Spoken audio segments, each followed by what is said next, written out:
మొన్న మధ్యనే మా రిలేటివ్స్ ఇంట్లో ఎక్కడో కూర్చొని మాట్లాడుతూ ఉంటే మీ గురించే టాపిక్ వచ్చిందండి. అంటే మిమ్మల్ని ఏంటంటే వాళ్ళ ఇంట్లో పిల్లలు మాట వినట్లేదు, బట్టల విషయంలోనో వాళ్ళ అంటే ఈ మధ్యకాలంలో మోడ్రన్ స్టూడెంట్స్ పెరిగిపోయారు కదా, మోడ్రన్ యూత్ పెరిగిపోయింది కదా, వినట్లేదు అని అంటే మీ వీడియోలు చూపించి మాట్లాడిస్తున్నారు. పాపం పిల్లలు మిమ్మల్ని తిట్టుకుంటున్నారు కూడా. ఇలాంటి వాళ్ళు ఎట్లాంటి ఎక్స్పీరియన్సెస్ అంటే వస్త్రధారణ ఇలా ఉండాలి అలా ఉండాలి, ఒకరోజు చూడండి ఈవిడ చెప్తోంది, మాధవలత గారు చెప్తున్నారు చూడండి అని చెప్తున్న పేరెంట్స్ని నేను చూశాను. అయితే ఇందులో మీ టైటిలే చాలా అద్భుతంగా ఉందన్నమాట, ఇండియా టు భారత్. అంటే ఎలా అనిపించింది అంటే ప్యాంటు షర్టు నుంచి 6.5-7 గజాల చీరకి మారినట్టుగా అనిపించింది. మొన్ననే 2 రోజుల క్రితం ఇద్దరు మా అమ్మాయిలు నన్ను ఒక ప్రశ్న వేశారు. చాలా చలించవలసిన ప్రశ్న అనిపించింది అది నాకు.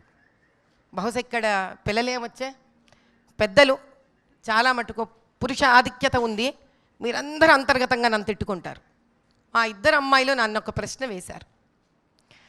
ఒకళ్ళకి అన్న ఒకళ్ళకి తమ్ముడు, వీళ్ళిద్దరి మధ్యలో ఒక మగపిల్లవాడి సంతానం ఉంది. వాడికి శిఖధారణ ఉంది, పోగులున్నాయి, జన్యుధారణ ఉంది, వాడు ఐఐటి చదువుకుంటున్నాడు. నేను ఎందుకు ఎప్పుడు నా జీవితంలోని ఉపమానాలు అంటే ఎగ్జాంపుల్స్ మాత్రమే చెప్తాను అని అంటే అదే కర్మ. నేను పుస్తకంలో చదివి చెప్పే అవసరం మీకు లేదు, ఆ పుస్తకాలు మీరు చదువుకోగలరు. జీవితంలో నేనే అవలంబించానో దాని నుంచి మాత్రమే నేను ఇచ్చే సలహాలు ఆధారపడి ఉంటాయి. అమ్మ, మేము బయటకు వెళ్ళినప్పుడు కనీసం ఇంట్లో ఎలా ఉన్నా నేను చాలా సాంప్రదాయంగా ఉండాలని నువ్వు కోరుకుంటున్నావు కదా, నీ ఉద్దేశంలో సాంప్రదాయం అంటే ఏమిటి అని ప్రశ్నించారు నన్ను.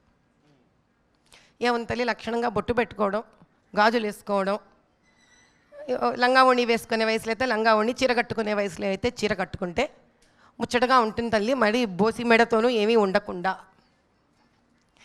సాంప్రదాయంగా బయటికి వెళ్ళిన మగవాళ్ళ కంటే ఏంటి అని అడిగారు నన్ను. ఏముంది నాన్న, కాస్త వివాహం కాకపోతే విభూది, వివాహం అయితే బొట్టు, మరి ప్యాంటు షర్టు ఎవరి సాంప్రదాయం అమ్మా అని అడిగారు నన్ను. మరి వాళ్ళు ప్యాంటు షర్ట్లు వేసుకుంటే మేము గౌన్లు వేసుకోవచ్చు కదా అని అడిగారు నన్ను. ప్యాంటు షర్టు కనుక వాళ్లకు ఒక ఫార్మల్ అటైర్ అయితే అది వేసుకొని వాళ్ళు ఎక్కడికన్నా వెళ్ళొచ్చు అని అంటే అది యూరోపియన్ ఇన్ఫ్లుయెన్స్ కదమ్మా మన మీద, మరి any European female dress is also formal dress for us కదా అని అడిగారు వాళ్ళు. దీనికి మీకు ఎవరికైనా సమాధానం ఉంటే నాకు ఇవ్వండి, నాకు మా అమ్మాయిలకి ఇవ్వాలనుంది సమాధానం. కేవంటి పురుషులు మాత్రమే కూర్చున్నారు కాబట్టి దయచేసి నాకు దీనికి సమాధానం ఇవ్వండి. ఎందుకంటే ఎంతసేపు స్త్రీ స్త్రీ స్త్రీ, స్త్రీని ఎగతాళి పడితే ఒక చక్కటి ఉపమానం, స్త్రీని తిడితే ఒక చక్కటి ఉపమానం, స్త్రీని ఆక్షేపిస్తే ఒక చక్కటి ఉపమానం, స్త్రీ మారితేనే ఒక చక్కటి ఉపమానం, స్త్రీ ఇలా ఉంటేనే సాంప్రదాయం. మరి ఆ స్త్రీ కన్నా పెద్దవాడైన భర్త స్థానంలో ఉన్న పురుషుడికి, ఆ స్త్రీని కన్న తండ్రి స్థానంలో ఉన్న పురుషుడికి వీళ్లకు ఏంటి సాంప్రదాయము? వీళ్ళకి కుర్తా పైజామాలు కనీసం పోని అటుపక్క దక్షిణాన్ని నుంచి మనం ఆపాదించుకున్నామన్న కుర్తా పైజామాలు కూడా కాకుండా, మన తమిళ వాళ్ళు కనీసం ఆపాదించుకున్న పంచా కండువా పోని ఒక పొడుగు షర్టు లాంటిదినూ కాకుండా ప్యాంటు షర్టు మాత్రం పురుషుడికి ఎప్పుడూ ఒక ఫార్మల్ డ్రెస్ అయిపోయింది. మా అమ్మాయిలు అన్నారు, దీని గురించి నీకు ధైర్యం ఉంటే మాట్లాడన్నారు. అందుకే ఈరోజు మాట్లాడాలనిపించి మాట్లాడాను నేను. కాబట్టి ఆ చిన్నపిల్లలకి తల్లిదండ్రులకి ఫాలో అవ్వడం కష్టం కదా. నాలాంటిది ఏదన్నా ఒక వీడియో వస్తే చూపించి నువ్వు ఫాలో కా అనడం చాలా ఈజీ కదా.